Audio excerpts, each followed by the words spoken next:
Bible, God's inspired word, says there came a sound from heaven, and that's the sound we need. The truth, present truth that can set you free.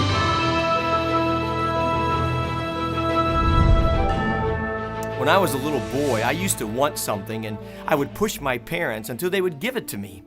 And when I got it, I wasn't happy. Well, I think I know the reason. It's because my heart was wrong. In other words, before I got that thing that I wanted, my heart was greedy. And because of the greediness of my heart, there was no joy when I received what I got.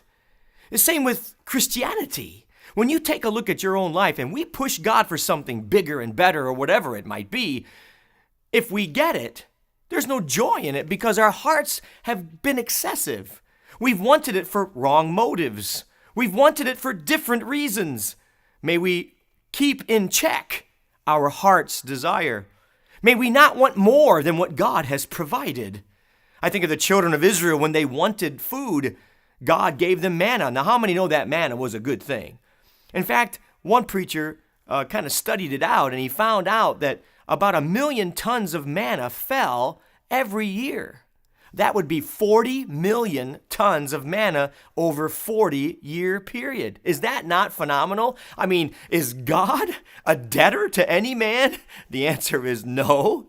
God always goes way above and beyond. That's the kind of God that I serve. But you know us, as human nature, we seem to want more. Moses told the people, he said, don't gather more than what you need. And in fact, he said, don't keep it longer than God wants you to keep it. In other words, you can't keep it more than that day or it will breed worms and stink. I think the church has wanted more than what God has provided. And I think they're trying to keep things longer than God wants them to keep it. Let's take a look at those two things. I learned 2 lessons. Number 1, be content with what God has provided. Be content with what God has allowed you to have. If you will be content with what He has given, there will be a blessing in it. But if you want more than what God has intended, it will breed worms and stink. I can tell you that.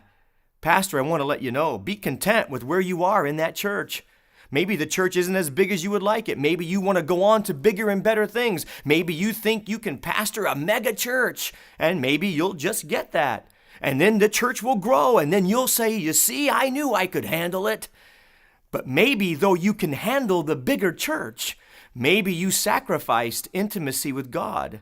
Maybe in the church that you're in now, that smaller church, for there are no little churches and there are no little people.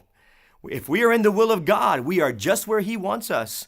Do not sacrifice your intimacy with God because you want more than what God has provided.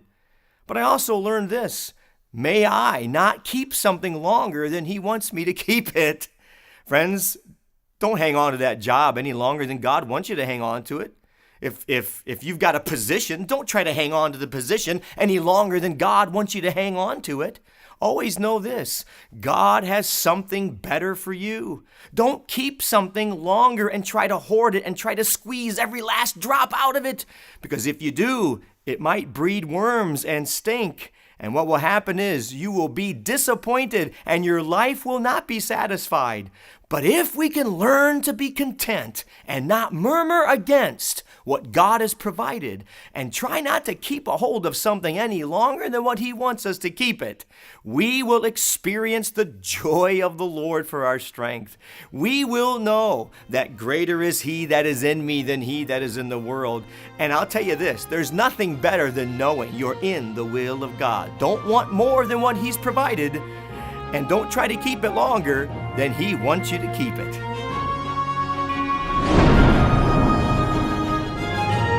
For more information, visit us online at acertainsound.com.